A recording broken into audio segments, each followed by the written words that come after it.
We're doing what's called a hot open. Yeah. It's warm too. Speaking of warm open, speaking of hot, we Hot. have my special guest today on Gerard Vs Evil is Brady Matthews. Hello. Thank you for having me. The only of the Matthews brothers not to play in the NFL, I think. Yeah, that's true. What other Matthews brothers were in the NFL? Well, there was a bunch of them. There was Clay Matthews. Oh, the that's son right. Of, yeah, I didn't come from that pedigree. Bruce Matthews, yeah. the father, and Yeah. They all have great hair too. Oh, just really good-looking guys. Dude, fun fact about Bruce Matthews: he was at the Super Bowl, or not the Super Bowl, but famous touchdown. Do you remember that? He got a fumble. Did you ever see that? He got a fumble, and then they went to the Super Bowl that year because of that. It's called like. Offensive lineman, Bruce? Offensive lineman, yeah. They fumbled it. It was at the end of the game. 263-pound offensive lineman. Ran it back for a touchdown. He ran it back for a touchdown, and they went to the playoffs. The old fumble Rooski. Dude, it was crazy. I remember watching that game as a kid. I was like, dang, dude. So let's tell the people a little bit about you. A lot of my fans come from Valuetainment. You were on Valuetainment. I was. Prior to that, you're a comedian, you're an actor, you're a sports broadcaster. Broadcaster? What are you? I'd say more sports podcaster. Podcaster. Yep. And you've been in some of the biggest television shows on earth. Yeah, I've done it all, man. For varying degrees and lengths. Big and small. Don't blink. You're gonna miss me on a lot of them. No, let's see. I do it all. I do stand-up comedy. That's mostly what I do is stand-up comedy. I'm mostly on the road. I've done it for 13 years. Regular at the Comedy Store. That's where I started answering phones at the Comedy Store when I was 28. And just have random people call in, like Mitzi Shore used to call in and forget that she was calling the Comedy Store. Really? Yeah, and so she would ask for Richard Pryor. Is that right? Yeah. And she would go, "Is Richard there?" And I'm like, "Richard's dead, dude." Yeah. Like, but so that Lance Patrick and all those guys. Yeah, dude, Lance is my guy. Yeah, Lance used to be my Lance was my what in Britain they would call flatmate. He lived on the same floor as me in Jersey City, and really great guy. I loved him to death. He ended up unfollowing me on everything, but I'm pretty sure because our politics don't align. But yeah, he unfollowed me on some stuff too. We got into it for a little bit, but I still love him. He's still a great guy, but he's got kids, and I don't know. I think Trevor Noah's YouTube. So is that what politics it is? Don't align. Yeah, totally. I thought it was Fluffies. He was doing Fluffies for a hot while too. I think just Fluff's Fluffy. There could be that too. Yeah. You said it, not me. But why I know he was. He swears it was platonic, but he was Mitzi Shore's pool boy for a little bit. I mean, listen, whatever it takes, dude. Whatever, especially in that business. And also, you know how hard There's way worse things to do. But dude, you're a comic. You know how it is. We're nuts. Yeah. We're crazy people. Yeah. So I can't get in at the mothership. I played it twice and can't get Andy to give me an email back. So I mean, if I gotta dig up Mitzi, and that's what I'll do. Well, I think it's Adam too, Adam Egget, who's in charge of it as well. I think you said Anthony.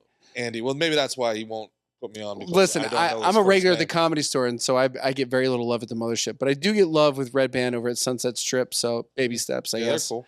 They're cool. What's the Comedy Store like these days? Because once upon a time, that was the pinnacle. That was you know if the Cellar was Yankee Stadium, then that was Fenway. That was as good Comedy as it gets. Comedy Store's the Mecca, dude. It is the best.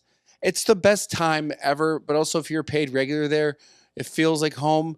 I remember my first paid regular spot. I was so nervous because I was following Theo Vaughn, and then after me was Louis C.K. Mm. You know what I mean? And then everyone's in the room watching your first set. Yeah. So I went up there. I did okay, but yeah, I was. And this is in the main room. Yeah, no, it was in the OR. Okay. And so it was fine. But like you said, I mean, that's the place you want to go. It's the Cellar. It's now in Austin, the mothership. But there's nothing like it, dude. I mean, it's actually different because it's the Cellar and it's Gotham or the Stand put together. Because totally, you're saying the OR is the Cellar. Yep. And then the main room is this giant 300-seat theater, 400. So in the same place, you could have shows going on at the same time. Yeah, I mean, dude, you call it the triple play. Is you do the belly room and then you go downstairs and you do the main room and then you do the OR. The main room's a little tricky. I don't know how Richard Pryor used to shoot specials in there. Either you do really good or you do mediocre. It's a tough room to crack, but if you can get it, it's great. Also, if you're a household name, it's even better. Yeah, well, it's LA. LA is nothing For sure. but a town full of star fuckers. So For sure. you go up there and you got some clout, they like you already. Or you can just be crazy like our boy Jimmy Schubert. Or you'd be crazy like Adam Ray, who's absolutely crushing it right now with Dr. Phil. Shuby too, man. I could just Shuby's, imagine. he crushes it. Being like 1 o'clock in the morning, Shuby comes up with all that energy and just.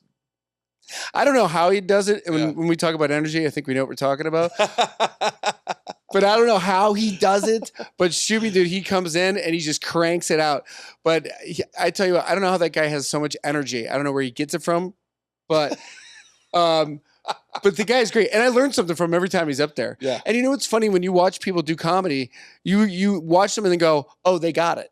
You think there's just people you watch and you go, they have it. Yep. Like, you know what's crazy? You know Brett Ernst? Yeah. I watch Brett all the time.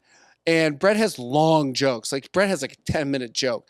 But when you watch Brett and you go, oh, he's got it. I mean, obviously it took years of practice and whatnot going on the road with legends. But I mean, yeah, dude, you just can tell when people have it and they don't have it, you know? Yeah. And there's such a craft to it that people don't understand. There's a craft to, like you said before, different rooms. Different rooms require different lengths of pauses. They require different pantomimes. If you're the type of guy where, like, you know, your punchline is your face, and that's killer in New York Comedy Club where the room is 50 square feet. Right. And then you get into, you know, a 900-seat theater and everybody's like, what's the joke? Yeah. You can't see your face. Yeah. You know, like, you know, and then you go to the act outs and then there's so much. And every time it's such a humbling thing too, right? Because every time you talk about doing it 13 years at the Comedy Store, and that's an incredible feat. And then how many times, you know, I'll never forget. I just did Harrah's, and it was 900 people at Harrah's, and I'm in Atlantic City, and I'm like, I'm the man. Oh, for sure. And then I think it was 4 days later, I'm doing a show in front of 27 people. Yeah, totally. You know, yeah, it's crazy. I was sometimes I'll open for the guys over Santino and Bobby. They let me open for them for Bad Friends, and they sell out theaters. And then I'll go over to TK's and I can't even sell 30 tickets. So 30 tickets. It's, you know, you go doing theaters to going out there and opening for them, doing like 10, 15 minutes, crushing, having a blast. And you're like, dude, tide's turning. Come Thursday, you got 12 people in the audience. And you're like, I'm a bag of shit. Well, what do you think that is? I mean, you've been doing this a long time. Why social media. Some people, the people that sell tickets, sell it through social media. And 100%. And the odd thing is, I almost feel like the better you are at stand-up comedy, the worse you are at social media. I'm terrible at it. I mean, I'm not terrible at it, but like, you know, I'm getting better as I go. But I think it's a young man's game for sure. You know, I think people in their 20s have just got it. I think people's attention spans nowadays, and I'm not just saying that as like an old guy, but like people's attention spans are literally you get 20 seconds to make someone laugh or be interested in anything. The stand-up comedian gets juiced up about perfecting a bit. Right. Thinking about something deeply, understanding it from an inverse perspective, and then, you know, you want the audience to laugh, but also you could just pull your pants down, make the audience laugh. Like, you want the audience to feel something. There's an art to it, and there's almost an avant-garde narcissism to it where I'm not going to do a reaction video on TikTok. Sure. I'm not going to do, you know, a reel that I do in 30 seconds. And it's also sometimes very frustrating where I write sketches, and I write on Normal World on the Blaze, and we write these brilliant sketches. And, right. You know, 5,000 views or whatever. And then I'll pull my phone out and do a reaction video that I thought of when I was pooping, film it in 16 seconds, 1 million views. And you're like, I hate this. I actually hate this. I looked at some of your clips, and your stuff's awesome from your other show that you do in Florida. Is it this show? This is me. This is Gerard Vs Evil. But don't you have another one? That's Mickey what I'm. Gall. Yeah. And then there's Canceled Weekly with Mickey and Candace. Because those clips are great. I mean, obviously with the captions and all that stuff, but I could tell some of that stuff you just think off the top of your head, and sometimes I think that's some of the best stuff.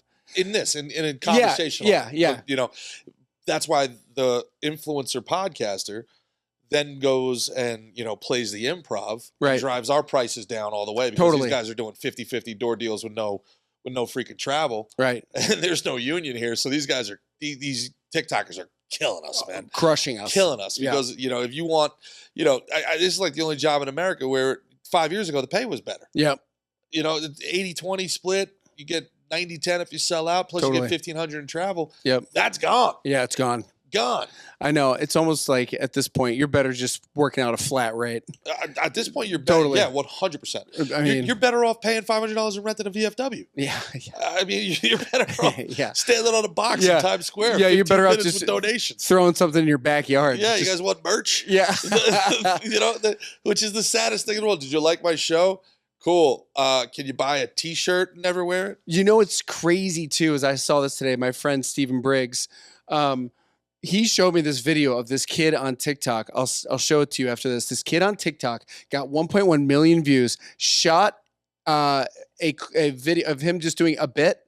Just him doing a bit in front of a green screen. You would never know it was green screen. He added in the laughs, and people love it. He got 1.2 million views. This is what we're up against. 1.2 makes me so mad. Makes me want to quit. Dude, 1.2 million views. So he's cheating. He's cheating, and he put in the laughs. He's cheating. And then people go, how can we come see you? How can we come see you? I go, what the fuck? What if he goes to the club and he actually eats dick? And everyone's like, wait a minute. Yeah. Hold on. That doesn't... Why? Which they all do, though, because they're used to a conversational thing where you say something interesting on a podcast. Right. It's stream of consciousness. Then you bounce off of it. Then I bounce off of it. You know, I don't need to think of a tag. I don't need to think of an opposing. But it's like, oh, interesting thing. Funny tag. Moving on. Totally. Now do that for 60 minutes. Yeah, totally. And see, also, I don't know about you. I love crowd work. I know a lot of guys that look at it as like, you know, a crutch. Before you move on. Yeah. It's very important to talk about that because of Matt Rife and everything. And I love crowd work. So do I. When crowd work is done properly. Right. Crowd work as an excuse not to curate material. Right. Garbage. Right. Crowd work that is inorganic, Steve Hofstetter, and planted, garbage. Yeah, it is garbage. Garbage. All right. And if your thing, if you've got 19 videos on your YouTube going, comedian owns heckler, no comedian gets heckled 19 times. You're snitching on yourself. Totally. And also, I don't want to deal with a heckler fucking 19 times. You know what I mean? Like, what? Well, if you're getting heckled 19 times and you're headlining, yeah, you're getting feedback. What's the worst heckle you ever got? Worst heckle I ever got? Yeah. The worst heckle I ever got was complete silence in Philadelphia. Complete and total silence in Philadelphia. It was one of my very first like paid gigs, and it was like a pro-am show. And these guys were it was a black room, the Helium in Philly, and they were just going after everybody on stage. So I figured I would preempt them and start fucking with the crowd. Right. And I did a joke. It was right when Ferguson was happening. I was like, you know, I hate what's happening in America with all of the racial divide and, you know, the cops killing black people. I think that's messed up. But I keep hearing that we need more black cops. And I'm like, statistically, nobody kills black people more than black people. I think that's a bad idea. Right. Have we thought about having more 300-pound female cops? That's great. Nobody takes care of black men like 300-pound white women. Like, Did you come up with, that's funny. Did you come up with that right off the top of your head? Or? Well, I was literally sitting there while I was, you know, while these guys, and I was like, what do you guys think? And nothing. Silence. Dead silence. That's hilarious. Not even, I thought they would fuck me because I was an athlete growing up. Right. You know, I grew up in Jersey. I've been around people of different races, different colors my whole life. Sure. And I was an athlete. And if you want to talk shit, bro, we can talk shit. Yeah, yeah. Like I'm comfortable there. Yeah. I'm way more comfortable, especially at that time in my career, with going tit for tat with somebody on like, you know, an audience comedian roast battle than trying to curate material for people that I didn't really feel like were wanted to hear what I had to say. Sure. So, and then I sat there for the next 8 minutes and just complete silence. Got off stage. How much time did you have to do? It was 15 minutes. Oh. Yeah. So just that was a paid gig too? Yeah, dude. Just wow. Out the door. And I'm sitting there at the bar over at the Helium, and I'm like, well, I need to quit comedy, clearly. Like, I can't. And then, like, 2 dudes came over, and I thought, I was like, oh, here we go. Yeah. I thought they were going to fuck with me, and they were like, bro, that was funny. I was like, what the Then fuck? why'd you laugh? Why didn't you laugh? Yeah. And then it said the funniest thing. He goes, bro, you girls here. You can't be joking about white women in front of my girls. Dude. I was like, oh, fuck, dude. You know, it's funny you said it because I did a corporate event like a couple months ago, and they're like, it was for this medical supplies company, and they go, can you roast us? And I was like, yeah, sure, it's fine. I'm not really a roast comic, but it's fine. So it was 2:00 on a Tuesday. It's kind of hot out. I was like, it was miserable, bro. Oh. And I had to do 10 minutes. I'm not kidding you. I had like 4 pages of material. I was burnt out within like 4 minutes. Really? toast. Shot. Dude, I'm like, because these guys, no one to laugh next to their boss. Yeah. And also, I had to be PG. Yeah. So I couldn't say anything that was somewhat like offensive. Yeah. That's what a roast is. You've heard of a captive audience? That is a Yeah. audience of captives. They didn't want to be there. They're there. That's that corporate mandatory fun shit, you know? Dude, I was like, never again. Until the next one, then they want to pay you $5,000, and then you're like, oh, I'll do like 18 more. But then my buddy's wife asked me to come do it in Cabo with them, and I was like, you guys pay for the flight and the hotel. I'll be there in a second. So I did it, but that was even harder. I got heckled another time by another comedian. There was a comedian that we used to mess around with each other in New York, and we were good friends, and we would just do like late shows and then heckle each other from the back of the show, especially if it was like a light show. And this wasn't even a bad heckle, but it was just so funny the way he said it that like I couldn't really continue the set. I was just dying laughing. It was like I was in the middle of a joke. I was in the middle of the setup, and he got my timing perfectly right so that when I got down, to the low and the crowd was quiet and I had just finished, and he goes, yo, how you make it so that only your arms are in shape? I was like, that is the most ridiculous. That's funny. That was the most ridiculously accurate thing. I was like, it's so true. The only part of my body that's in shape is my arms. I don't know how this happened. And it just completely threw me off of everything, man. Do you have no Phil comeback? Hunt, funny comedian, Phil Hunt, man. Yeah. Just a brilliant writer. And he just That's funny. touche. I got nothing for that, bro. I got nothing for that, man. That was just so funny, dude. Who did you watch starting out? Who were some comics you're like, obviously Patrice O'Neal, you probably saw him a lot. Love Patrice. We talking about like just guys that I grew up thinking. What was it? How did you find your style? The first guy that I watched comedy, I was 16 years old. I was at the Stress Factory. Jim Brewer, saw him on stage, and He's great. I fell in love with stand-up comedy. Fell in love with it. Did you start doing impressions because of Jim? No, I don't do impressions. I'm horrible at them. Yeah. I'm terrible. But I actually can't do anything Jim can do. Yeah. His entire he's like a Jim Carrey in a way. He's insane. How he can just change his face and voices, and it sounds just like Joe Pesci, or it sounds just like it's insane. De Niro, Jack Nicholson. Yep. I mean, look, this is why he was on Saturday Night Live when that really meant something. Totally. He was. I mean, some guys are just look. There's guys that are smart.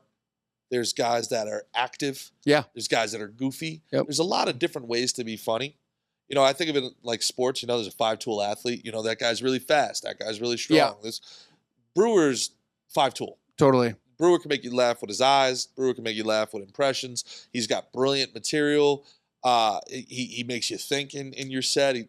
I just think he's one of those guys that kind of has it all. I think I like where he's going now with his comedy a little bit. He's putting into people's faces and being like, I mean, I don't know about you, but me in terms of like people talking about chemtrails and shit like that. Yeah. And I'm like, he's starting to pull it out, and he's like, why are we not talking about this? Why are we not talking about that? And I think that's such Would you consider yourself a conservative? Are you conservative? I'd say conservative, but also you can call me a conspiracy theorist if you want. I don't give a shit. What was it like being in LA, being at the Comedy Store and not being aggressive? Well, one good thing now is Rose, who it's a great story about her. She's now the booker. She's now the comedy booker. Emily's gone. Emily, no offense to Emily, but she was very left leaning.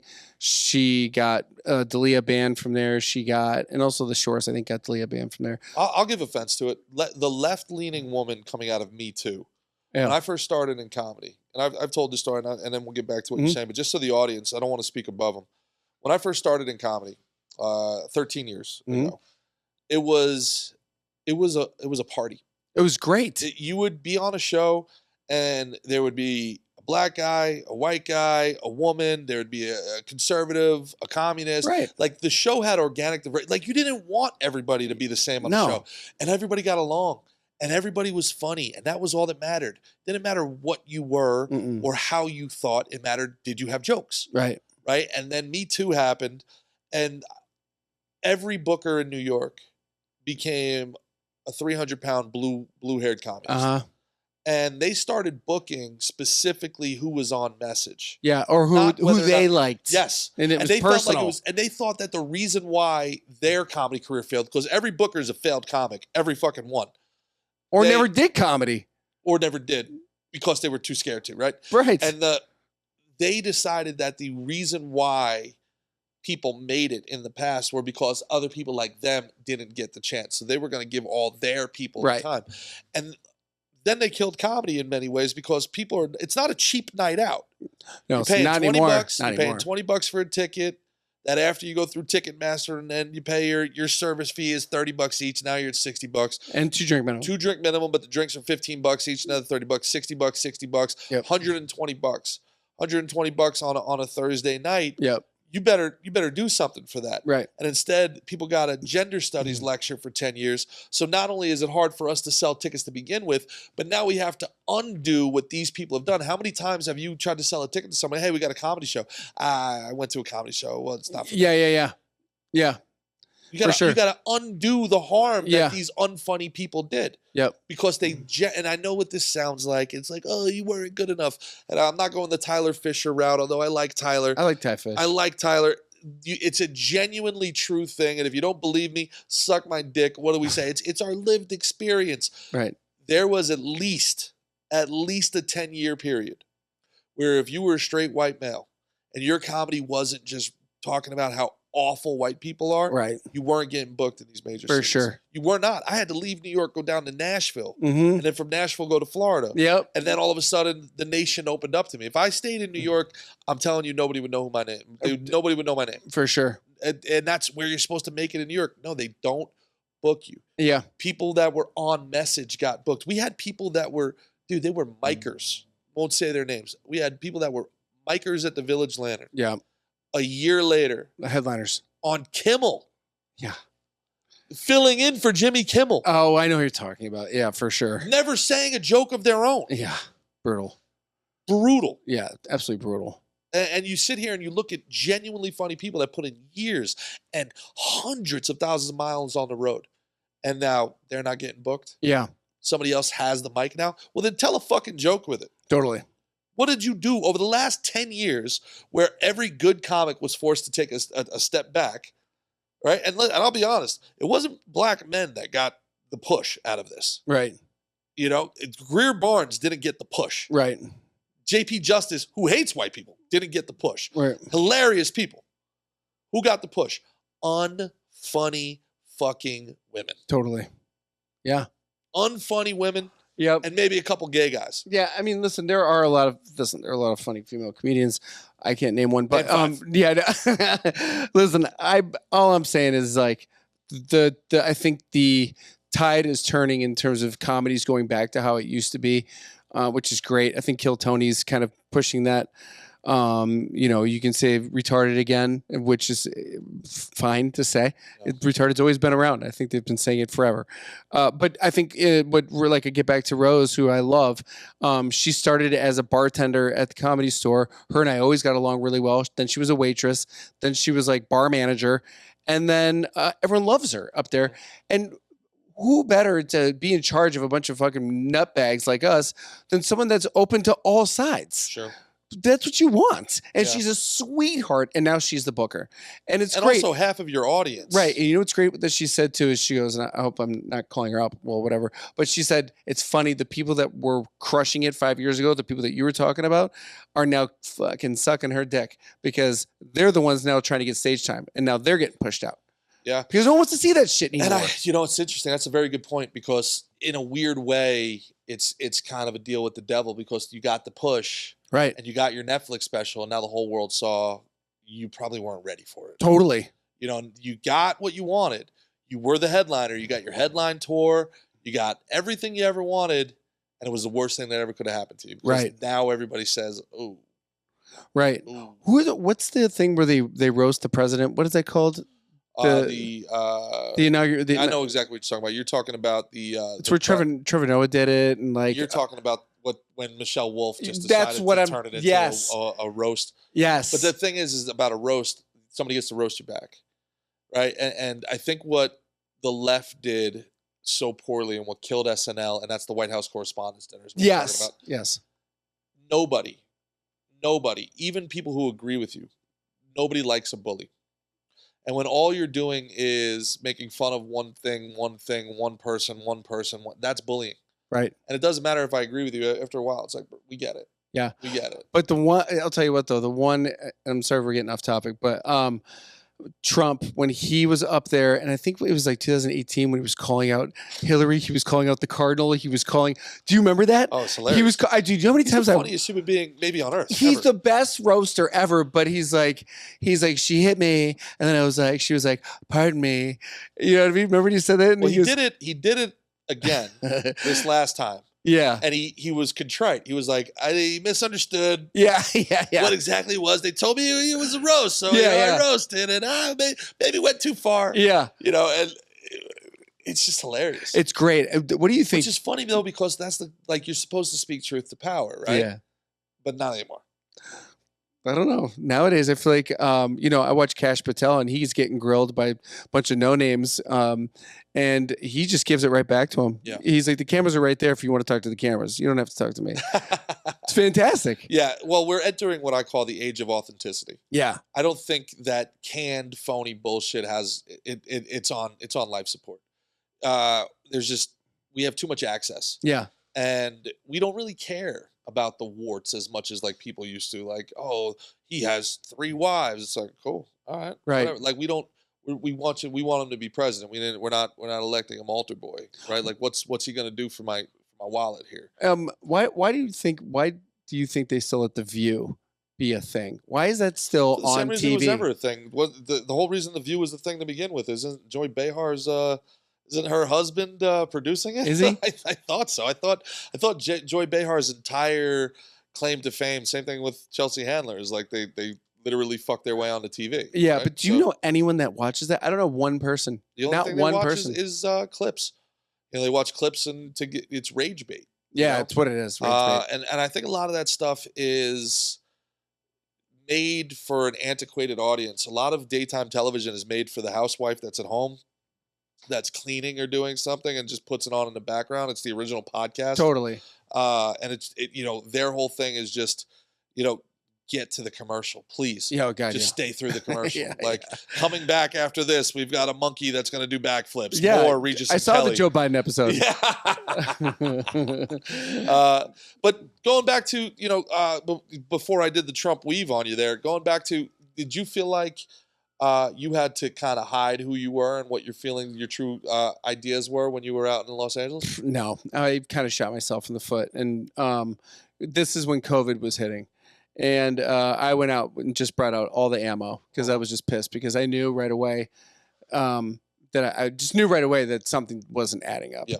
Right away. Yeah. Like, I don't know about how you felt, but I just knew right away. Immediately. I saw what was happening. I go, wait a minute. Well, I don't want to say right away. I was scared. When a glimpse of it, for a hot second. For a hot second, I was like, maybe, oh God, maybe this is the thing. And then after a while, you started seeing things where it was like 6 feet apart. And then I was like, that doesn't make any sense. Why is it 6? Makes no sense. Why is 6 feet apart? No. And then also, why does Amazon get to deliver packages? Why is Amazon staying open but everything else is closed? Yeah. How does that work? Yeah. Because there are people putting boxes on those trucks. It's not robots. You know what I'm saying? But just nothing started adding up. So then what I started doing was going on social media, and all my libtard comedy buddies that all unfollowed me started coming at me. So I started going at them, and it became real personal, real nasty. Yeah. Never happened anything in terms of like me not getting spots at the Comedy Store or the Improv because I know them and I have a home there. But there were other spots that I go to in Santa Monica that I couldn't get on stage anymore. Really? And I was really close with a couple of the bookers there. And they didn't like my politics. But then everything shut down. You had to do Zoom open mics, or not open mics, but Zoom shit. And yeah, so I got roasted pretty good, but I lost a lot of friends during that as well. So were they really friends? No, I mean, are a lot of these people that we're friends with really our friends? No. It's an interesting thing, comedy. I really struggle with it because I was an athlete, and being in that team environment, and thinking like, look, man, nobody cares. Genuinely, nobody cares if you're the best comic on a bad show. They just think that was a waste of time and money. Totally. The show needs to be good, especially if you're doing these produced shows, if you're doing showcase shows, Comedy Store, or you're at the Stand, or you're wherever where, all right, there's 10, 11 comics on. Yep. We all get 8 minutes. Yep. Right? Like, nobody is going to be like, well, at least his 8 minutes was good. Totally. They're going to be like, this show fucking sucks. That's so funny you say that because people that will come to my shows sometimes, it won't be one that I've booked, but I'll be the last guy that goes up and they're like, you were great. But that first guy, it always happens. And you're like, I have no control Yeah. over that. But Well, how many times more than have you often. gone to close a show out and the room's walking? Totally. Yeah. Walking. But you know what? Sometimes I'll sit and roast their asses until they walk out the fucking door.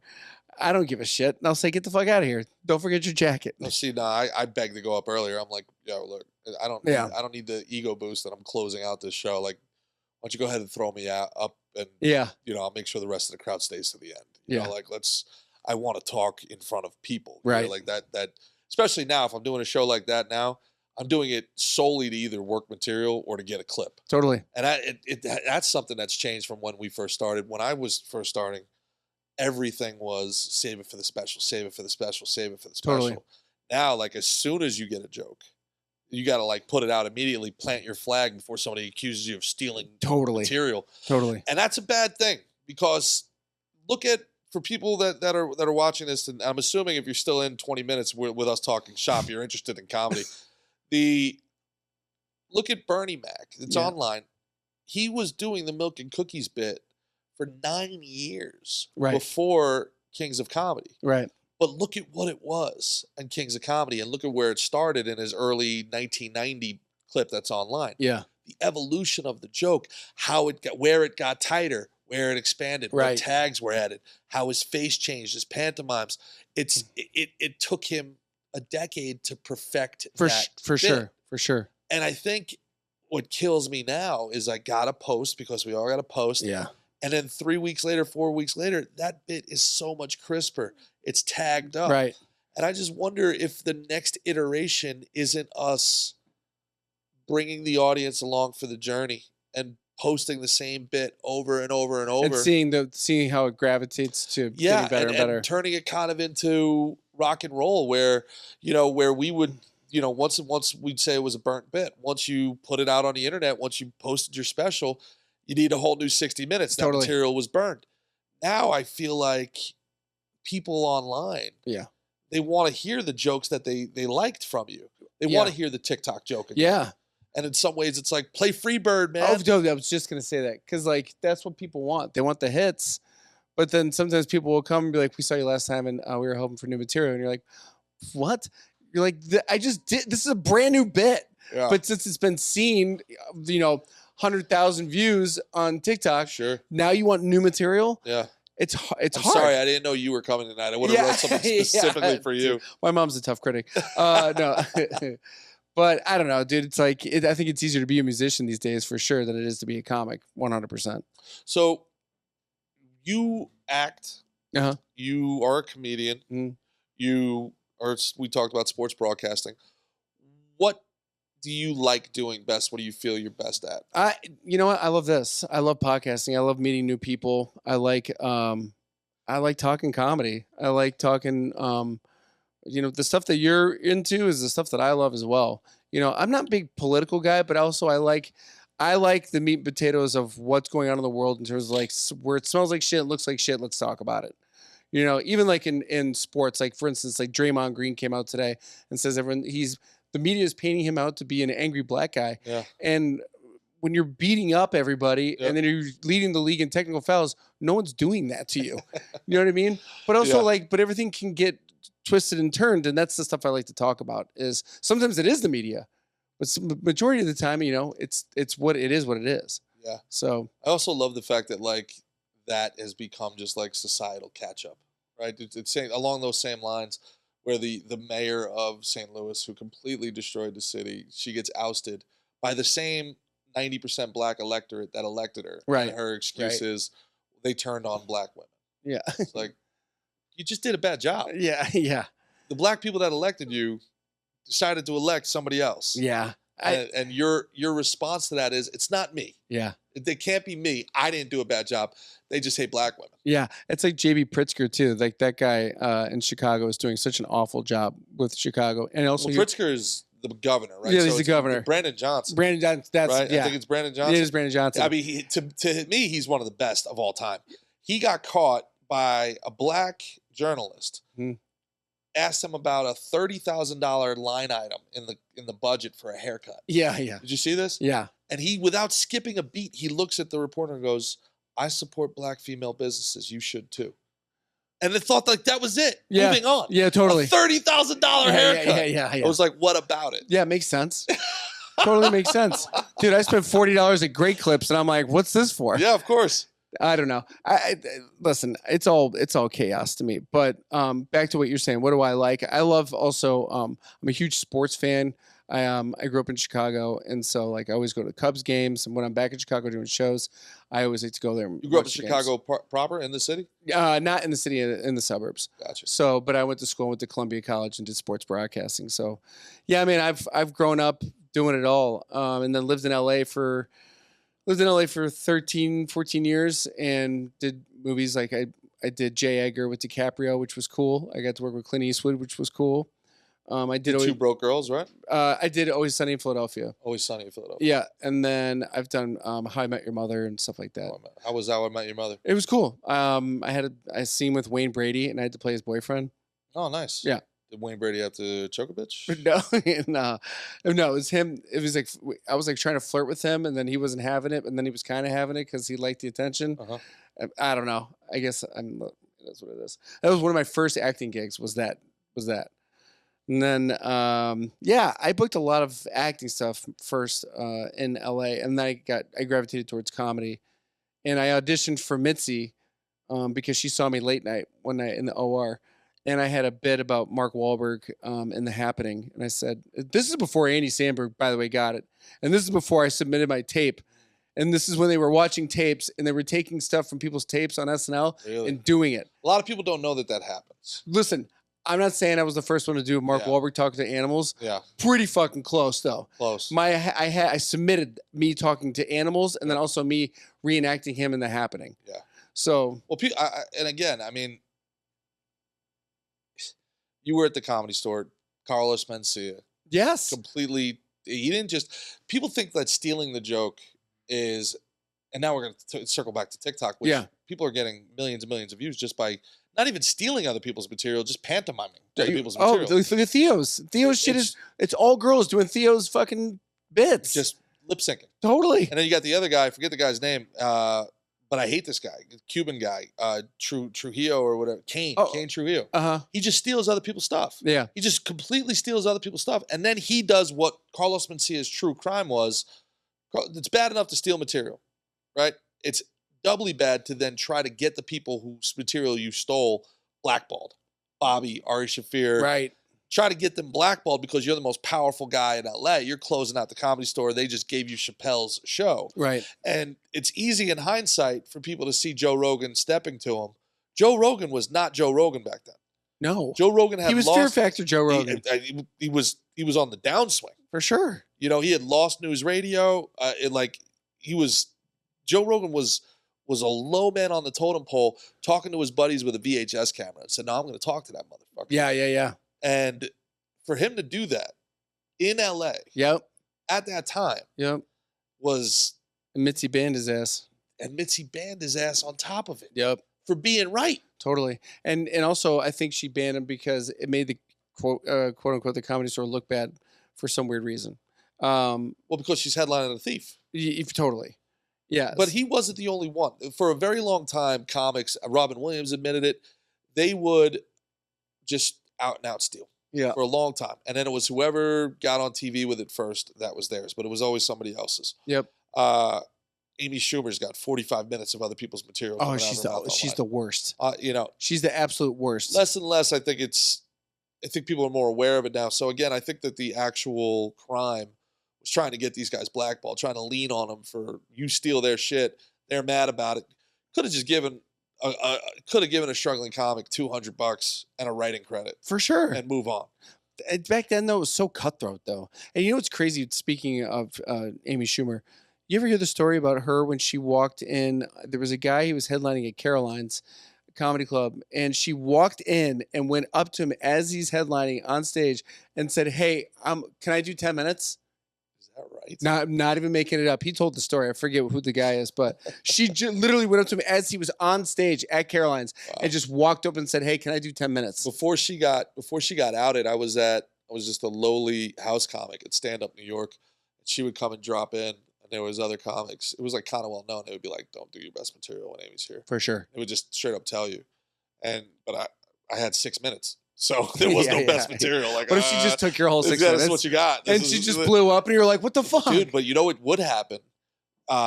Guys would have jokes and they'd have these great bits. And I remember one specifically was Geico. And we're seeing somebody's bit and we're like, that's Phil's bit. Yeah. And it's a Geico commercial. Yeah. And you're hitting up Phil like, yo, did you sell this? He's like, I fucking did not. And you're sitting here bitching about it, and then like one of the old timers like Lenny Marcus would be like, this is why you got to copyright your jokes. Yeah. Like the fuck, I can barely pay rent. Who's fucking copyrighting jokes out here? Yeah. But all of those advertising, that's killing you, I know. All of those advertising guys, they would come to the shows, and it was advertising women mostly, and they would just ruthlessly steal people's jokes, and then it would turn into a commercial. Yeah. And it was, I wonder if that's even still going on.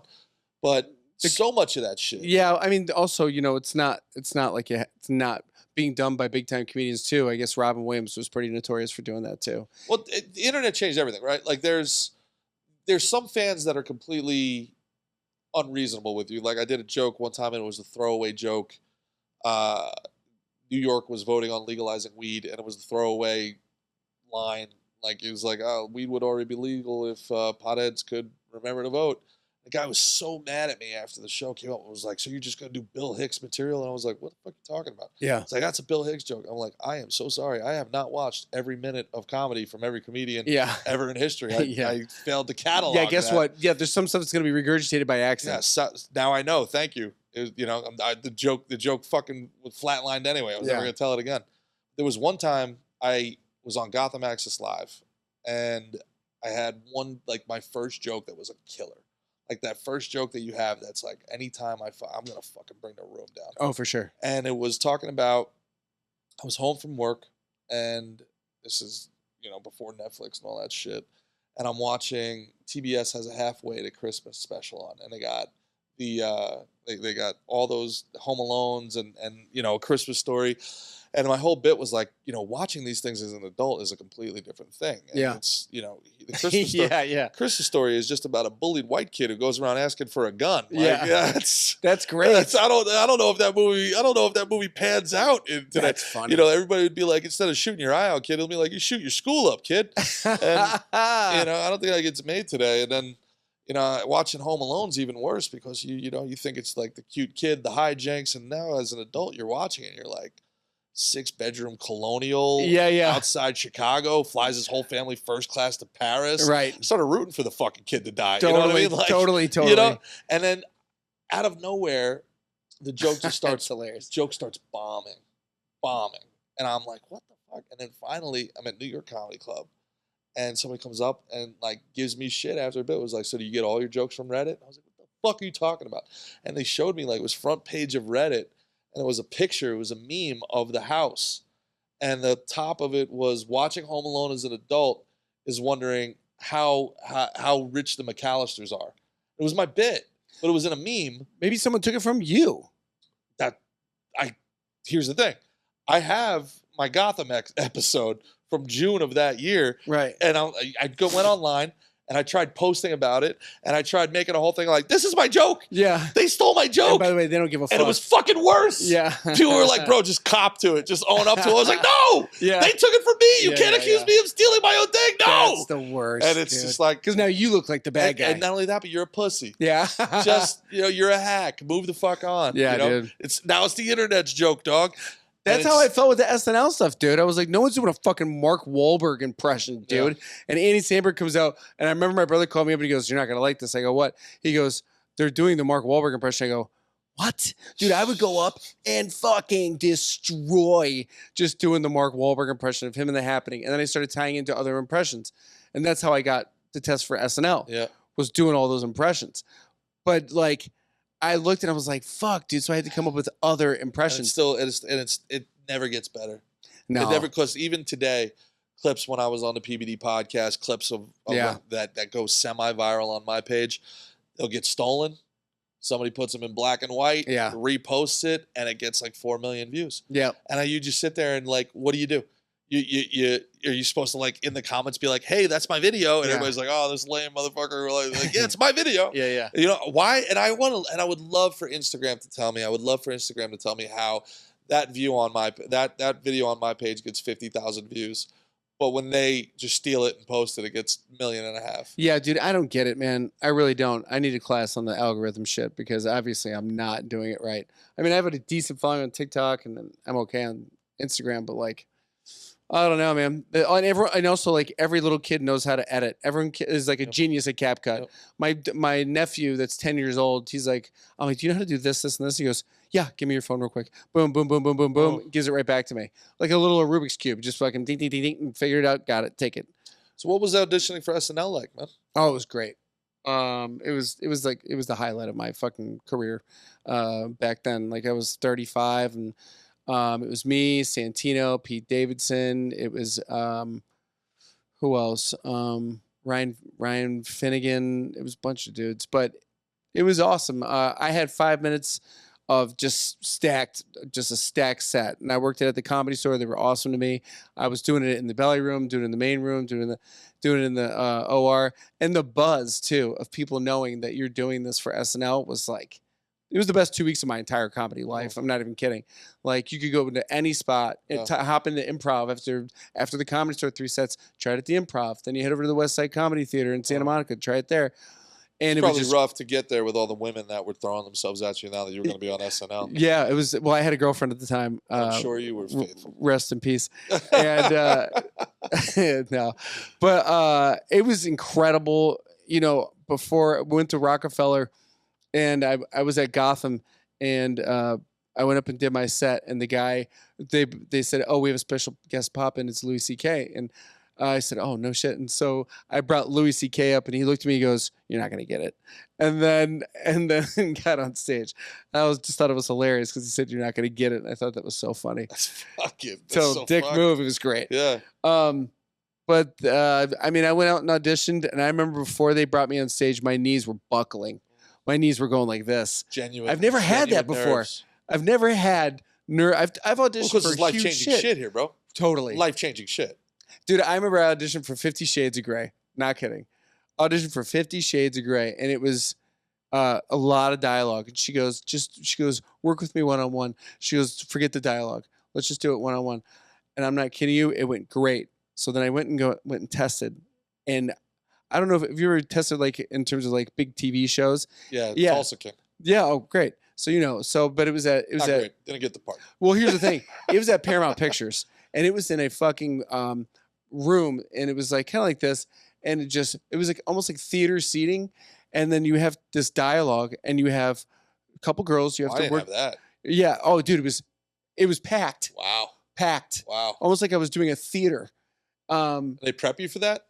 When you walk in, yeah, my agent prepped me for that, and I was like, I'm not kidding you when I tell you, I was good for the first 3 minutes, and then I completely ate shit. Really? I was just the nerves got me so bad, and I think that's the thing that got me the most was, I mean, the pressure of one hitting your mark, and then two memorizing all that dialogue, sure, and then also being natural with it. Yep. And I was trained in theater in Meisner and all that stuff, but sometimes that shit goes out the door. And the girl you're working with, and she's killing it, and you're not. Well, there's nothing like reps, right? If you do that, if you're doing that shit twice a week, there's a reason why it takes people years. But then once they get it, they keep getting it. It's because you get to that point where you've got the reps. Yeah. It's no different than comedy where it's like, you've been the comedian you are today is so much better than the comedian that you were 10 years ago, 2,000 shows ago. Mm-hmm. And there's just nothing that beats those reps. See, it's so funny you say that because I was thinking about it the other day. It is so about reps. And for your fans listening at home, whatever you love doing, do it until your fucking fingers bleed. Yeah. You know what I mean? I wish I would have known that because I would do it and then I wouldn't do it. I wasn't consistent with it. Yeah, I struggle with that too because sometimes you have to create scarcity. Totally. So it's a very interesting yin and yang that you have to, especially in comedy and in arts and in business, if you do things for free, no matter how good you are at them, nobody just offers you money. No. You have to be willing to remove yourself and say, I'm happy to do that for you for money. Totally. But I think I think of it in life as there's a seeding phase, there's a growth phase, seeding, planting, growing, and then harvesting. Right. and we try to get to harvest too fast, which to your point. But then there's other people I see that they never get to harvest. Right. They keep waiting for the hand of God to come down and select them. And Sure. it's like, you know, and honestly, Vinny at the Stress Factory really helped me with this.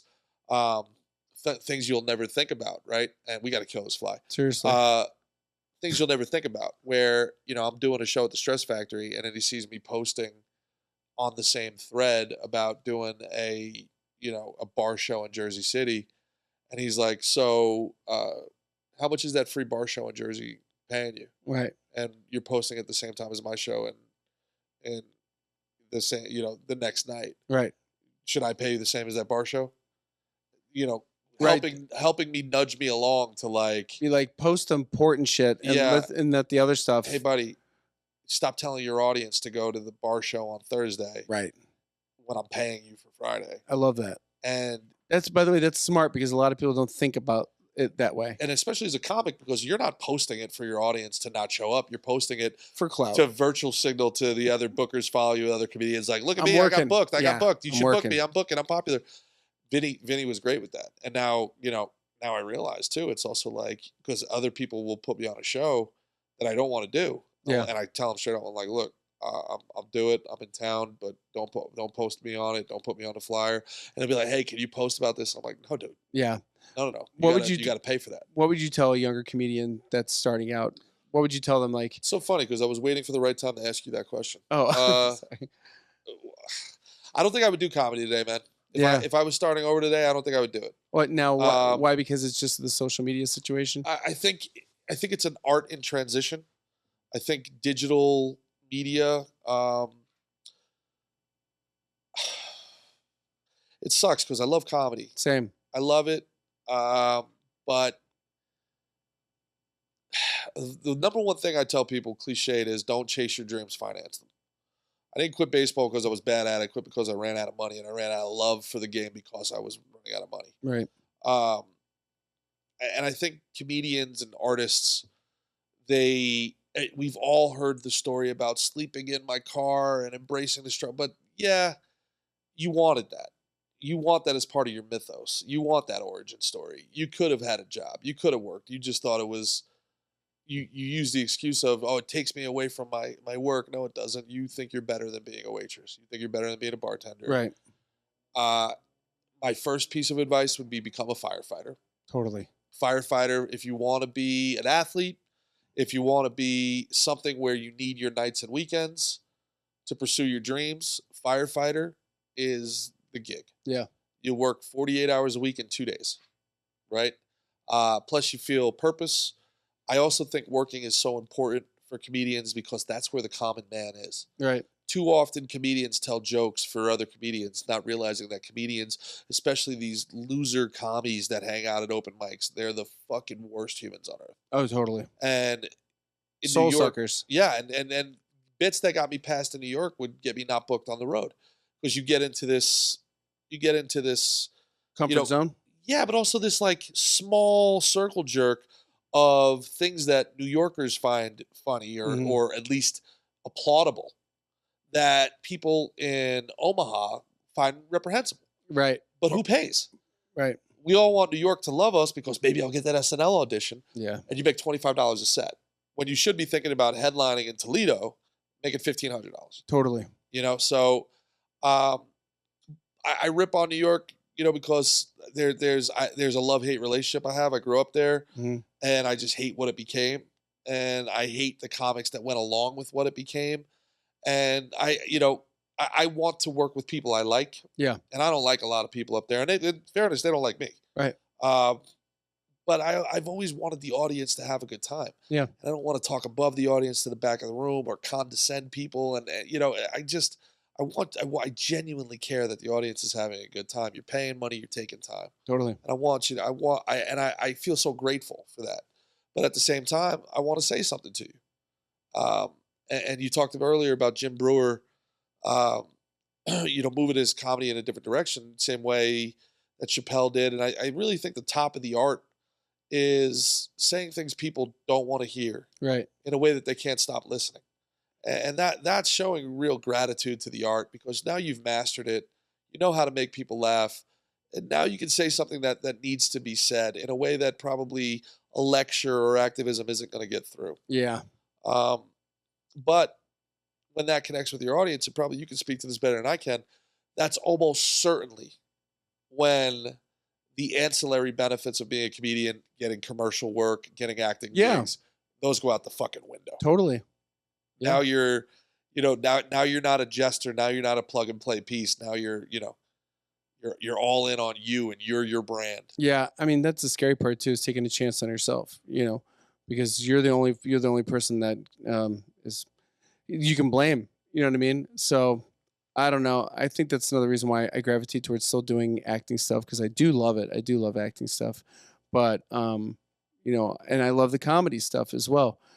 But at this stage of the game, I've been in it for so long that I don't really like doing anything else. So I mean, I don't know. That's why I gravitate towards guys like you, and I guess that's why I gravitated towards PBD and all those guys, even though it didn't work out. But I still learned that there are like-minded people like us that can still be funny and still make money doing what we love to do. Look, conservatives, Republicans, center-right, libertarians, everything but seemingly the far left really, really struggles with art and culture. Yeah. They don't invest in it, and they want to bitch and they want to moan. And I talked about this with Callan in our episode, so I don't want to double back down on it too much. But I love him, by the way. He's the best. He is the best. He's the best, and he's one of the main guys I kind of base my comedy around. Well, people don't understand what a technician he is. They don't understand the high degree of difficulty the comedy that he undertakes. I know you do, but yeah, for sure. The two guys that I owe the most to in my comedy career, by far, without question. Well, three. I'll throw third is a woman named Carol Ann Miljavic, who's fantastic. That nobody knows who she is. Yeah, I've never heard of her. I know, and that's the problem. She's headlined 4 tours. She's still doing comedy? Yeah, but she's a 40-year-old mother of 4 that's vehemently pro-life and is a Christian best-selling author, and was dropped by ICM because they did not have the bandwidth to represent acts that aren't actively amplifying minority and LGBTQ plus voices. My Lord. This is after she sold out 30-something straight shows. Wow. She's got millions of followers online, but it's a shame. It's an absolute shame. Yeah. And I've been working with her for years. We had the same manager in the beginning. We got put together as like an odd couple, and she was like a YouTube star, really Facebook star.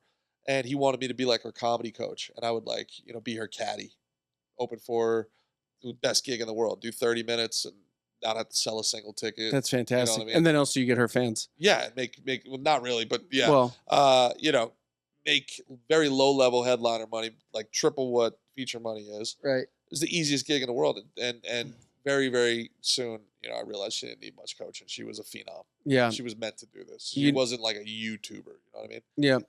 But Callan and Dave Landau are two of the best human beings on earth, and owe so much to them. I've never had guys that call up clubs on my behalf and be like, you need to get Gerard work. Yeah. You know who's another guy that I really love?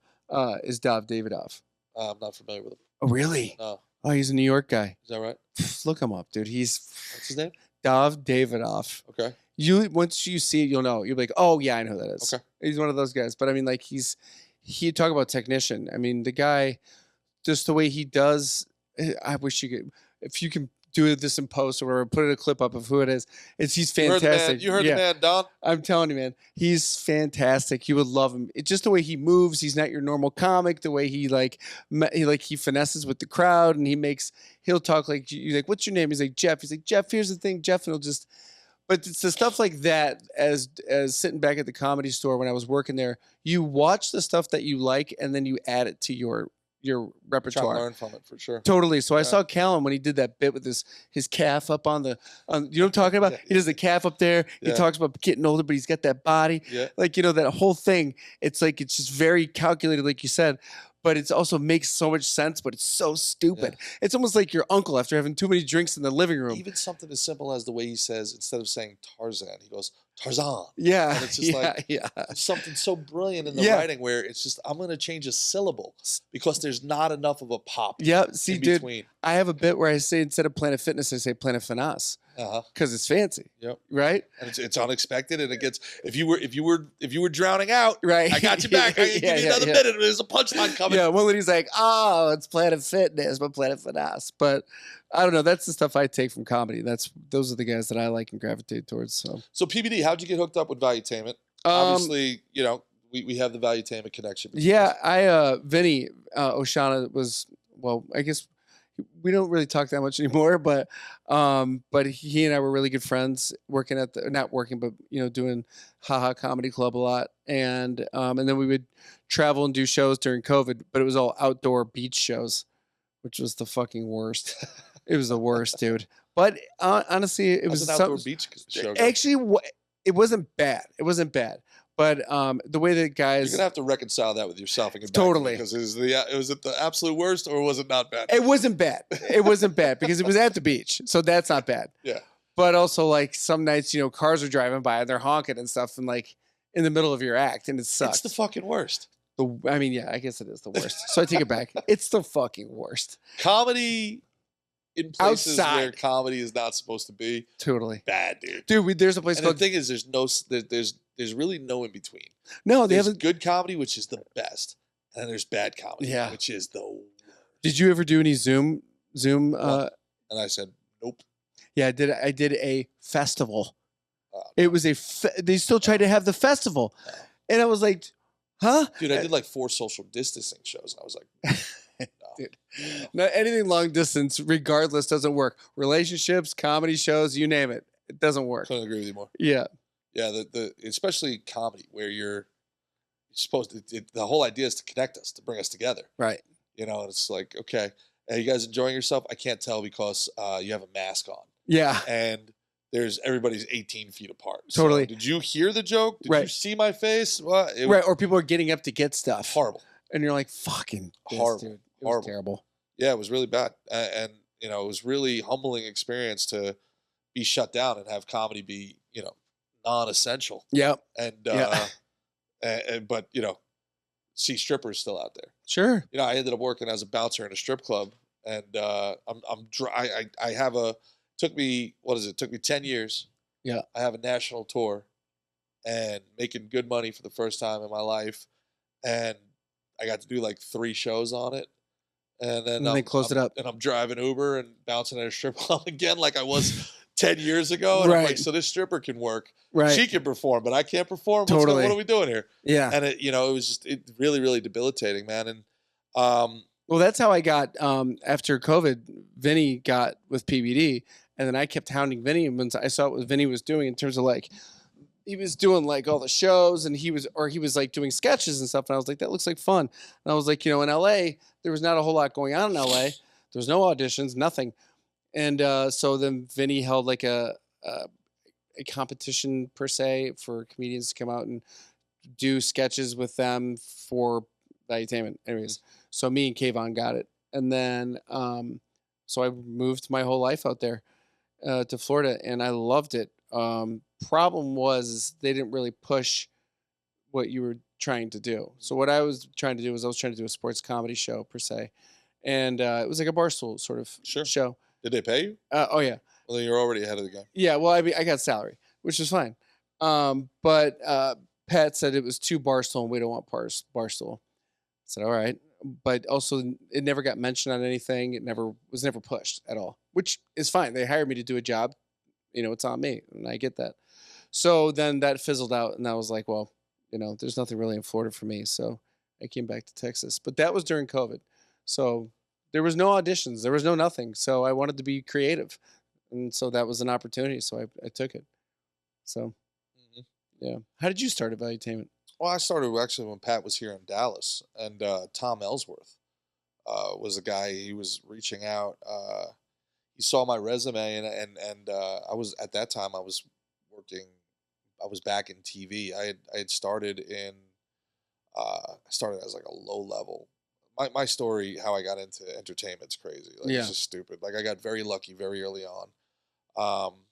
As much as I hate New York, like New York and LA, now Austin, things happen there that just don't happen in other places. Sure. Right. I got past that Broadway Comedy Club. which isn't a great comedy club. They'll kill you for saying it, but it's, everybody gets passed. Sure. And I'm doing a show as a house comic for 25 fucking bucks, right? And the toll cost 20 coming across Jersey City. And I was late coming from my day job, and I'm going in there, and I'm, very long story, boring. The room's bombing. I'm supposed to close out the show. I get there. I got like a $50 parking ticket. Oh, yeah. You're down $75. I'm down 75, and I don't have the 75 to be down. That sounds like the Comedy Store. And I'm, I get in there, and I'm about to have a drink and cool off. They're like, you got to go up, because they would do like bringer, pro, bringer, pro, or like Barker, bringer, pro, like, you know what I mean? So you'd have to, sit through 8 minutes of aspiring comic, not real comic, and then, I don't want to drag those guys, but people are paying money, and this is, so I go up and the room's dead. People are ready to walk, and I just do crowd work. Just try to get, what's going on? Make it about them, not about me. Right. And then find out half the room doesn't speak English. It's a tour from Finland. I'm like, what are we doing? And then having a lot of fun with that. Put up Amy Schumer, dude. And I'm like, what are we doing? And so I do my, I'm supposed to do like 12 minutes or something. I get like 8 minutes in a crowd work, get the crowd back, start my set, and I see the light go on, and I'm like, there's no way. There's no way they're really only going to give me 12 minutes. I just brought the room back. Like, they're going to let me do my set. They're going to let me get my tape, right? Because that's the whole thing. Let me get my tape. Right. Get off the stage. So I'm like, I tell my girl who's there at the time, she can see I'm fucking fuming because we came all the way to the city. Right. How long is the ride from to the city? With traffic, it's 2 miles, but it's hour. That'd be pissed. Oh, dude, it would have been easier if I jogged through the tunnel. So everything went wrong. Whatever, it is what it is. But you're stressed at that time. And I'm telling her, I'm like, never fucking playing this room again. Whatever. And some girl grabs my arm. She's like, you got just something's different about you. You really have charisma. I'm like, all right, cool. She's like, you ever thought about doing commercials? I was like, yeah. And just like that, I got booked in a Nathan's commercial. What? Just like that. She saw me on the stage. She books me in a Nathan's commercial. That doesn't happen, by the way. I know. And Nathan's Hot Dogs commercial. Yeah. National commercial? National commercial. They ended up that residual money. No. They ended up taking me off because of another guy refused to sign his contract that was in the commercial with me, was negotiating for more commercials. And they reshot the whole thing with Andy Cohen. Took us both out. Oh. And so I got I got like $1,500 day pay or whatever. Mm-hmm. That's all I ever got from it. And then I don't even think it ever aired. It was on YouTube or whatever. But the important part is that the woman that was producing that commercial, she then got a job at CBS and got me hooked up with the Wendy Williams show. And I ended up writing on the way. I'm the only person on earth that can say they wrote for both Chris Christie and Wendy Williams. And I ended up writing street talk segments for Wendy Williams. And I'm like 2 years into comedy. How did that, break that down to me? How was that writing process? Did you have to pitch ideas to her? No, I actually technically never worked for her, even though we got a booklet this thick of rules. Don't look her in the eye. Don't talk to her. Can't say she looks like an alien. Don't even talk to her, right? Uh-huh. We had to sue for writing credits because they technically said that we weren't part of the Wendy Williams show. We were Metro PCS, and Metro PCS bought time on the Wendy Williams show. Weird. No, it's not weird. They didn't want to pay union wages. Oh, makes sense. So that makes sense. So what we would do is, and it just to show how different the times were. The guy who hired me was a gay black man named Pat Riley. Hilariously enough. What? Yeah, and I think now has transitioned, but he thought it was the funniest thing in the world that this white guy conservative who had written for Chris Christie now is on Wendy Williams. He thought it was hilarious. Yeah. Like to show you how things have changed. Shows you're diversified. Yeah, like, and he was also a genuinely great producer, and like he knew how to work different people, and like he was great, man. And so basically what we would do is we would do man on the street stuff in Washington State Park. Yeah. And there would be, it would be 2 weeks before Thanksgiving. So we would go up to people, we'd say, hey, Wendy watchers want to know who would be your all-time favorite, Thanksgiving dinner guest. And then they would go, oh, I would love to have my Aunt Sally at Thanksgiving. She died 2 years ago and I miss her dearly. And we'd be like, oh, cool. Awesome. maybe try saying that you wish Lizzo would come over for Thanksgiving because you know that fat bitch would eat all the gravy. Like, and then that was our job. Right. And we would get this completely inorganic, organic reality Right. Wendy watchers wanted, right? Right. And anyway, long story boring, she got me that gig.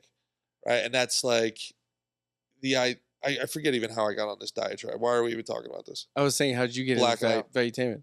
Oh, so from there, I started becoming friends as you do with other people, and you're learning like, hey, CBS is looking for a comedy, or they're looking for this. So I would try to write these I would try to write these pitch packets, and I would write, full series Bibles, and then trying to get things done.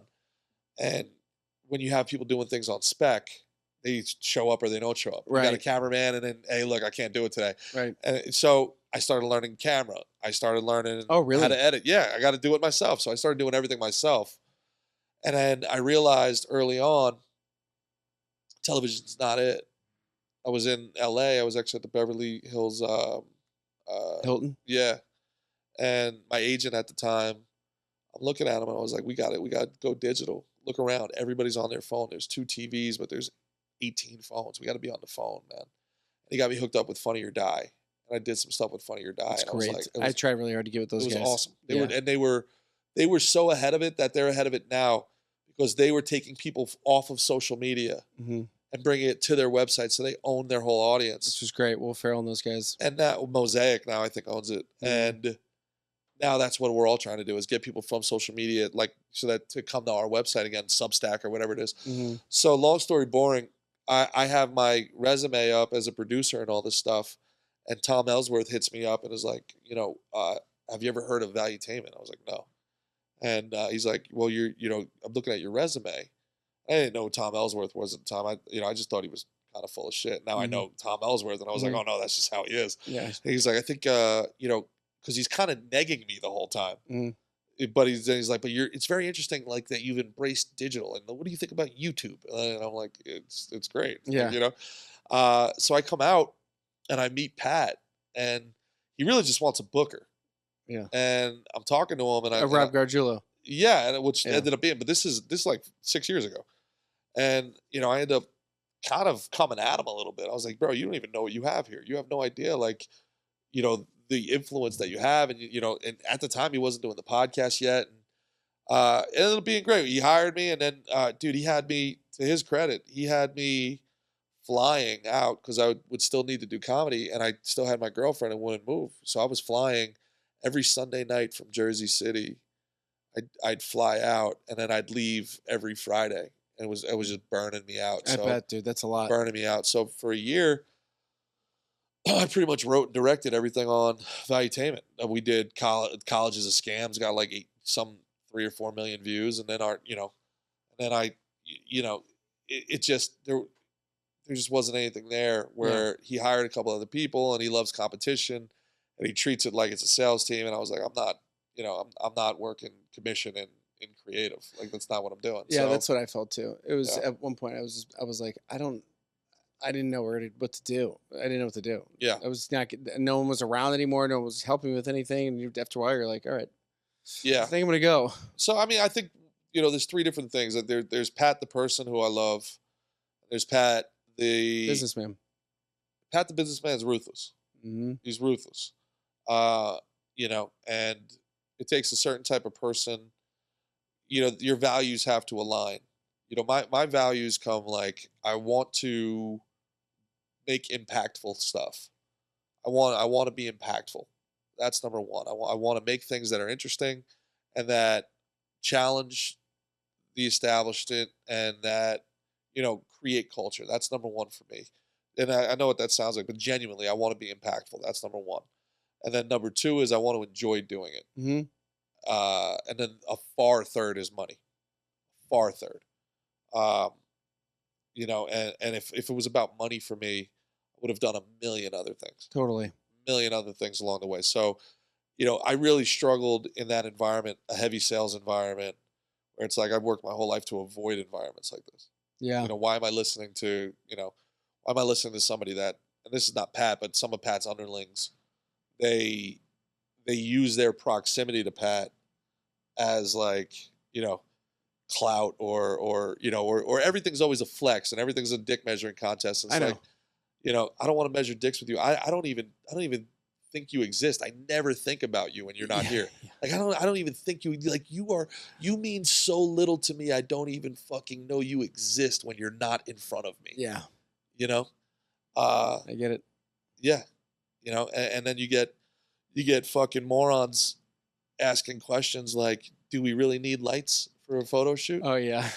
Do we really need lights? Yeah, it's kind of important. Oh no, I guess not. Just don't even get me started. Yeah, so Yeah. there's a lot of things that I really liked about working with Pat. There's a lot of things that I really respect about what he's built as far as his brand is concerned. I love how he manifests his reality to make it what he wants it to be. For sure. There's a lot about Pat I like. And I love that Pat, for the most part, uses his influence and his reach to do good. Yeah. Right? Whether there's a perverse profit incentive for him to be good, I don't really care. Yeah. Like I'm not one of those guys that cares. Like I don't care that, you know, the Ronald McDonald House only, you know, that McDonald's only has the Ronald McDonald House to you know, as a tax haven. I don't give a shit. Did they build houses for the homeless? Who fucking cares? Totally. You know, and that's kind of, I hope one day, you know, I don't know. I think that there's a massive impact that they can have, but I think more importantly, it just really bothers me. You said something earlier, and I know we're getting a little late here, and we'll close out soon. This has been a lot of fun, man. Yeah, same. I don't have it in me to be mad every day. No. I don't have it in me to argue politics. I would have stayed in politics. I was in politics. I was in government. I fucking hated it. It's the worst. And so, like, there's opportunities that I've had that I've passed on because I want to make movies. Mm-hmm. I want to make sketches. I want to do You comedy. still want to make movies? I do, but I think what I want to do is I think I have to make them because I don't think at my age and my look and I don't think there's opportunities in a contracting industry anymore, and I don't want to spend 10 years waiting for somebody to the claw, the hand of God to reach down, the claw, and now great, I get to be Tony Soprano and go on a 10-year run. Right. Awesome, but I think that there's stories that need to be told that aren't being told. And it really, really bothers me with conservatives in particular that they won't invest in having their message. They'll bitch. Oh, yeah, you told me about this, yeah. They'll bitch and they'll moan. Yeah. And they'll cry about liberal Hollywood, but they won't write a check to make sure that their worldview is promoted. Well, you know what? I think, and again, we talk about the tide is turning in terms of comedy, in terms of politics per se. But I think, you know, what Taylor Sheridan's doing with 1923 and with Landman and with Yellowstone, dude, I want to be a part of it so bad. For sure. And I think that's another reason why I think I gravitated towards Texas is because I have a great agent and also I get great opportunities to possibly work on those shows. So I don't know. What they're talking about in those shows, like Landman, when he broke down those solar powered things or the windmills to the left leaning lawyer. Yeah. That shit went viral, and it went viral for a reason. That's how you impact culture, and this is what I can't for the life of me. And I always use the example of Tommy Boy, and I used it in the Callan interview, where it's true. Like we think of Tommy Boy, and all anybody thinks about is fat guy in a little coat. But think about what Tommy Boy is. Tommy Boy is a literal coming of age story where a guy has to go on a journey of self-discovery, right? He has to learn the value of teamwork. He has to learn the value of hard work. He has to learn the value of perseverance. And at the end of the day, he saves his father's company. He gets the girl. He's the good guy. Yeah. If that's the American dream. Sure. If that movie's made today, Tommy and David Spade are gay. The woman is a black communist, and she saves the day by turning it into a community compound or something like that that's subsidized by the government. I mean, look at like Last of Us. The two girls. Well, there's two gay guy couple, right? Yep. They start off in season 1, then season 2, the two girls become gay, or they hook up, and then the girl says, "I'm pregnant," and then the other girl says, "I'm going to be a dad." Great. Huh? Yep. What? because that's what's important in a post-apocalyptic landscape. Totally. What? Yes. Are you fucking crazy? Yeah. And also, guess what? Last thing I'm thinking about when there's zombies that want to fucking bite me, if I'm trying to fuck. Yep. I kind of not. That's not really technically on my mind. Also, if I'm aware of your politics, you're a shitty artist, right. especially in a movie, right? Especially in a movie where It's in your face right away. The subtlety should be the art. The subtlety. Like you look at, you know, one of the most brilliant ones was Get Out.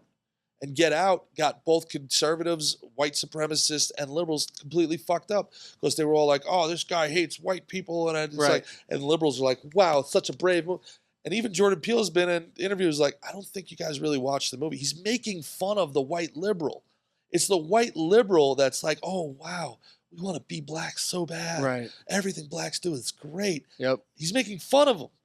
He's talking about what his life is like in Hollywood with his white wife, where they just patronize and pander. But then when it actually comes down to it, they lock the doors when they go through certain neighborhoods, right? And it's what I call the over there liberal. The over there liberal is the worst fucking human being on earth to me. They're the worst. They're the fucking worst. They're keying Teslas, and then when they get caught, they're like, but it's over there. Yeah. You know, I think bail's horrible. We should get rid of bail. Every immigrant is legal. There's no such thing as an illegal human being. What's this bus doing dropping people off here in Nantucket? Yeah. No. Illegal immigration's great where you live. Yeah. Over there.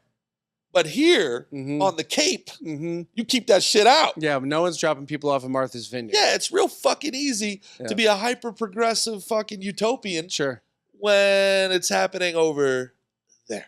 Yeah. We can't have anybody choking people on the subway. That motherfucker was going to kill everybody. Totally. Everybody. And then they threw his ass in jail. In jail. It's insane. It's insane, dude. Insane. Yeah, well, I mean, it sucks, man. It sucks because that's the shit where then a lady says the N-word and gets $1 million because there's white guys that have felt bullied into silence for 10 years and are like, here's fucking $20. First of all, I don't want to hear about the fucking She was price. kind of hot too, though. I don't want. Oh, that's not. Come on, man. Seriously? That's trailer park. That's trailer park. Oh man. Listen, dude. Everyone's into their own thing, dude. Yeah, I guess. The worst part about that, I don't want to hear about fucking the price of eggs ever again. I know. If people have got $20 to give that lady or $20 to give the guy who stabbed the kid in the heart, I don't want to hear about the price of eggs. I just don't like. I don't know where this money's coming from. I don't know how these people are getting all this money. I don't know. But you know, this is what happens in a fractured society, though. When people feel bullied for a long time, they look at somebody that should not be a hero. Yeah, I don't know, dude. I open Twitter now or X. I open it now. Straight up, I'm not lying to you. I'll open up and go, nah, I can't. It's tough. I can't. It's tough. Because it just ruins my whole day. Yeah, I really. You see like a lady fighting another lady while she's dragging her kid. Yeah. Like, bro, it's brutal. I'll break the fourth wall, and I almost got it. I'll break the fourth wall, and I'll tell my audience who's listening to this on social media, I'm not the one posting on social media. I sell the drug. I don't do the drug. Totally. I have people post because I can't get dragged into it, and it's just such a time vampire, time suck. I end up on there, and I look up, and it's 4 hours, and I'm like, what the fuck? Where did 4 hours go? It's awful. You know, and I find myself not making stuff. And I think that was my biggest problem. When I really think about valuetainment, my biggest problem, one was my own ego. You know, Caesar had a very famous line when he was in Gaul, and his number two might have been Marcus Aurelius. Is next to him is like, look at these people. They're wretched. Who would want to live like this? And Caesar turns to him and goes, I would rather be number one here than number two in Rome. And that's the truth. Milton, I'd rather rule in hell than serve in heaven. I agree. That's my own thing. But the second thing is, like, I can't react to the creations of other men for a living.